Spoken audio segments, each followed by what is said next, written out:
everyone, Miss Paige here. Once again, hello, welcome. We have lots of new faces here at the studio, so I'm back with another explanation video. If you have not yet checked out my video regarding our spring recital participation forms and kind of all that paperwork aspect, go ahead and go check that one out, because this one is all about as we're moving forward with costumes and choreography. Excuse me. So next week, beginning Monday, February 24th, we will be distributing costumes in class. And the way that we do it around here is we have costumes labeled. All of the labels have the picture day times, the dress rehearsal and in-studio tech rehearsal times all included. It'll have your dancer's name and the routine that this costume goes with. If your dancer's in multiple classes, they're going to try on their costume like this and then give it back to us and receive their garment bag on their last day. If your dancer's only in one class, they're going to go ahead and have that garment bag that first day. If needed, we'll group all of the costumes and send them home in the garment bag at the end of the week. But so hopefully that makes sense. Your dancer will be receiving all of their costumes at their last class of the week. So everything you need in terms of your costume, the accessories, and the tights for those ballet routines and for our tiny dancers are going to be included in those garment bags. So all good to go in a contained package that hopefully we're not losing items. We used to do the old school like disposable plastic garment bags, and they would inevitably open and we'd find hair pieces all over the parking lot. So we've upgraded to fabric ones. So hopefully that helps us all there. So like I said, Monday, February 24th through the end of the week, we will be trying on these costumes in classes. So we kindly ask that you wear your most sleek dress code options for class. So if you have the choice of wearing the leotard with the attached tutu skirt or one that is separate, please choose the separate. You might have some cool joggers that you wear usually to hip hop class, but now is just not the time for that. Wear as sleek of apparel as you can so we can slip these costumes on over your dress code and then slip it off, put it right back on the hanger. So nobody has to go into a separate dressing room and completely change their clothes. It'll just be much more efficient if we're wearing sleek clothing items. On a related note to that, we do have an inventory of costumes from previous seasons.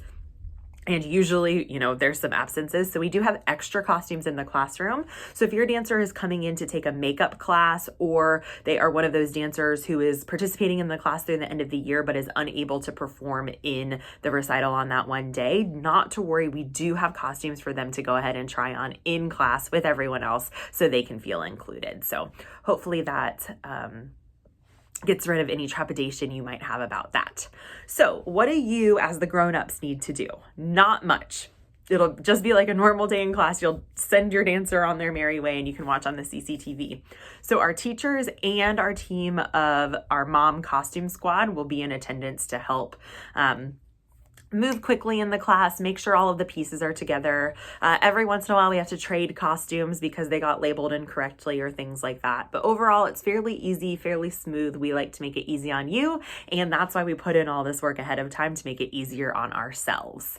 Now, things that might come up, I will say that if you're someone that shops in the women's department at multiple different stores, from American Eagle to Old Navy to, I can't think of another one right now, even Target, you know that something that's labeled as a size 10 does not fit the same in any of those different brands. So it's the same thing with dance costumes. They come in standard sizes, and we order them for your dancer based on the girth measurement. So that's like the around the trunk of your body. But typically there are little adjustments that need to be made. It might be as simple as taking up a strap.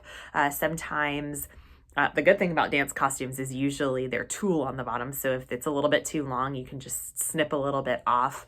And then people's general favorite pro tip thing that they enjoy doing to make their costume more comfortable for their dancer is to use a product called moleskin. And you can put it alongside the seams on the inside, or especially underneath the armpits, because a lot of dancers feel that the sequin fabric, when it's on the inside, can irritate their skin. So moleskin is our pro tip on that. So any of those slight alterations, we do expect families to take care of on their own. Please don't use safety pins if you want to make your straps shorter, primarily because of the likelihood of them popping open and poking your own dancer or falling off and poking another dancer. So if you are making a small alteration, we do ask that you sew it yourself. There's also things such as hem tape or those really cool, it's like a clothing tagging gun, but it does just quick little stitches. Any of those are great solutions instead of safety pins. If there's a major issue, we'll already know in class, and then we will either be able to exchange that costume with the company itself, or we will figure something out on your behalf. But we don't have a large enough staff to do little strap alterations for everyone we know in the entire studio. So if you are coming to us asking for help with that, we are going to have to implement a $15 fee per project on that. So I highly encourage you. And I know if dancers at like 11 years old can learn how to sew their own point shoes, I know grownups can learn how to sew straps. So save yourself some moolah there, and learn how to sew a little bit, or use some of these other awesome products. Okay, remember that we have several dancer-provided costume classes. So those are primarily our older contemporaries, the gymnastics and tricks and acro classes, and hip hops, I believe. I'm thinking in my head, those are the ones. So we do ask that you bring in your items to your teacher to approve before spring break so that there's time to make adjustments if need be. So remember, we closed for spring break on Friday, March 11th. So that should give you two whole weeks. We've already seen some people bringing their items in to show their teacher and get it approved. So go ahead and do that, because field gallery photos are coming up. So it's on these tags just in case you forgot, and don't worry, we'll put it in our newsletter and you'll get a whole separate schedule for that too. But it is March 28th through 30th. It's not February, it's March. There's enough days for that one. And so field gallery photos, the way that it works, which I don't have one sitting here. Let me see if I can go grab something really fast for you all.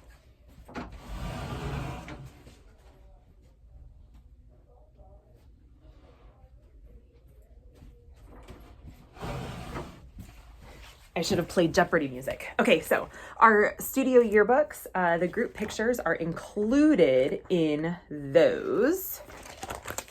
And we have gone back to our regular white background, so they blend a little bit seamlessly. And these group pictures that are included in the studio yearbook are complimentary for everyone to be a part of. There is an option if you would like to purchase the digital copies of that through the field gallery. Everything goes directly through them. So that is a choice if you want to move forward with that. But our group pictures, it's just like a school picture at school, that it is totally included and part of that. Now, if you want to take individual pictures through the field gallery, you can also do that. He usually does 2 to 3 poses per costume. And we just kindly ask that if you are in 57 billion routines, that you prioritize and select a small selection of those dances to actually get those individual pictures taken in. Just so we can prioritize time and not waste his resources or our resources on taking a bunch of pictures that you don't actually want to purchase. So choose your favorite costumes, get your pictures in those, and then it'll just be more effective and efficient. Now, he also does his artistic shoots, and I was kind of looking for an example, but I'm not sure I can find one. These are kind of similar. This is from several years ago, clearly, because these dancers are way older now. But Mr. Nick's artistic shoots are a little bit more avant-garde, and it's 2 to 3 outfits, and usually it's very much like streetwear and these really cool intricate poses. So if you're interested in that, more details will be coming your way for that as well. So related to costumes, recital, all of that jazz, we are also going to be beginning our spring recital choreography next week. So if you were new to the studio, I'm just looking at my notes so I don't forget, our policy here is that we do all of our spring recital choreography within class time, but we still prioritize technique. So you're going to see that your dancer is spending 50% or less of their class time working on a routine. The other time is working on skills that might be included in the routine or general skills that will help them to improve and reach their goals. The way that we help your dancer feel more prepared and help you guys practice at home is, one, we have our Google Drive already created that includes all of the music for all of the shows. And then two, we take practice videos, and these practice videos, we attempt to remember to take them every week, but I gotta be honest, sometimes that doesn't happen. But when they are taken, they are uploaded to an unlisted YouTube playlist. So it is only accessible if you have received the link. It's not public to everyone, but it's a great resource for you to just be able to save those videos, find that playlist on your phone, and then your dancer can watch it on your device, or even you can cast it up onto a bigger television screen to practice. Now, along with that, I did want to also include that, yes, there are lots of deadlines, and yes, we're moving forward toward the recital, but that does not mean that we have stopped accepting new students. We did have those fun Valentine coloring sheets last week and the week before and this week. And that's because we do still want your dancers' friends to come join us here in class. So we always offer free previews, but sometimes people just forget. So that Valentine coloring sheet is for you to invite someone to join your dancer, and they are totally welcome to join us, especially through the end of February and into March. We do try to select costumes for all of our recital classes that we can get more if need be. So yes, we're moving forward with recital, but no, that does not mean you can't invite friends to still join you.